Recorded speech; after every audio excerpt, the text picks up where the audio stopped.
AIIMS ಕಿಚನ್‌ಗೆ ಸ್ವಾಗತ.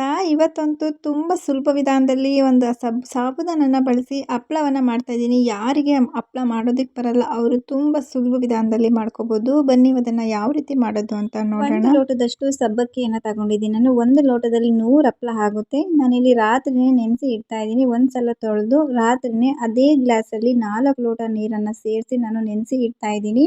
ನೀವು ಬೇಕಿದ್ರೆ ಬಿಸಿ ನೀರಲ್ಲೂ ಕೂಡ ನೆನೆಸಿ ಇಡ್ಬೋದು. ನಾವು ಯಾವ ಲೋಟದಲ್ಲಿ ಸಬ್ಬಕ್ಕಿ ತಗೊಂಡಿರ್ತೀವಿ ಅದೇ ಲೋಟದಲ್ಲಿ ನೀರನ್ನು 4 ಲೋಟದಷ್ಟು ನೀರನ್ನು ನಾವು ತಗೊಬೇಕು. ರಾತ್ರಿ ಪೂರ 8 ಗಂಟೆ ಹಂಗೆ ನಾನು ನೆನೆಸಿ ಇಟ್ಟಿದ್ದೀನಿ. ಬೆಳಗ್ಗೆ ಎದ್ದ ಕೂಡಲೇ ನೋಡಿ ತುಂಬ ಚೆನ್ನಾಗಿ ನೆಂದಿರುತ್ತೆ. ಮುಟ್ಟಿದ್ರೆ ಅದು ಪೂರ್ತಿ ಸ್ಮ್ಯಾಶ್ ಆಗಬೇಕು, ಆ ರೀತಿ ನೆಂದಿರಬೇಕು. ಆಗಲೇ ತುಂಬ ಚೆನ್ನಾಗಿರುತ್ತೆ ನಮಗೆ ಹಪ್ಪಳ ಮಾಡ್ಕೊಳ್ಳೋದಕ್ಕೆ. ಇದಾದ ನಂತರ ನಾನು ಫಸ್ಟ್ ಒಂದು ಕುಕ್ಕರ್ ತೊಗೊಂಡಿದ್ದೀನಿ. ನೀವು ಯಾವ್ದಾದ್ರು ಗಟ್ಟಿ ಪಾತ್ರೆಯನ್ನು ನೀವು ಬಳಸ್ಬೋದು. ನಾನಿಲ್ಲಿ ಕುಕ್ಕರ್ ತೊಗೊಂಡಿದ್ದೀನಿ. ಅದೇ ನೀರು ಸಮೇತನೇ ನಾನು ಹಾಕೊತಾ ಇದ್ದೀನಿ, ಸಬ್ಬಕ್ಕಿ ಸಮೇತ ಹಾಕೊತಾ ಇದ್ದೀನಿ. ನಂತರ ಅದೇ ಗ್ಲಾಸಿನಲ್ಲಿ ನಾನು 2 ಲೋಟದಷ್ಟು ನೀರನ್ನು ಸೇರಿಸ್ಕೊತಾ ಇದ್ದೀನಿ. ನಾನು ಫಸ್ಟೇನೆ ನೆನೆಸಿಡೋದಕ್ಕೆ 4 ಗ್ಲಾಸ್ ಹಾಕ್ಕೊಂಡಿದ್ದೆ. ಇದಾದ ನಂತರ ಮತ್ತೆ ಇವಾಗ 2 ಗ್ಲಾಸ್ ಹಾಕೊತಾ ಇದ್ದೀನಿ. ಟೋಟಲಾಗಿ ನಮಗೆ 6 ಗ್ಲಾಸ್ ನೀರಾಯಿತು.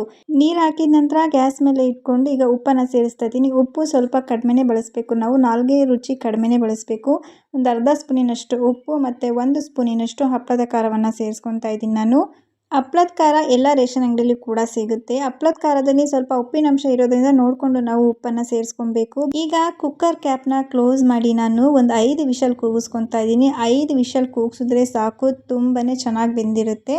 ಒಮ್ಮೆ ತೆಗೆದು ನೋಡಿ ಬೆಂದಿಲ್ಲ ಅಂದರೆ ಇನ್ನೂ 1-2 ವಿಷಲ್ ಕೂಗಿಸ್ಕೊಬೋದು ನೀವು. ನೋಡಿ ಇವಾಗ ತುಂಬ ಚೆನ್ನಾಗಿ ಬೆಂದಿದೆ, ನೀರು ಥರ ಆಗೋಗಿದೆ.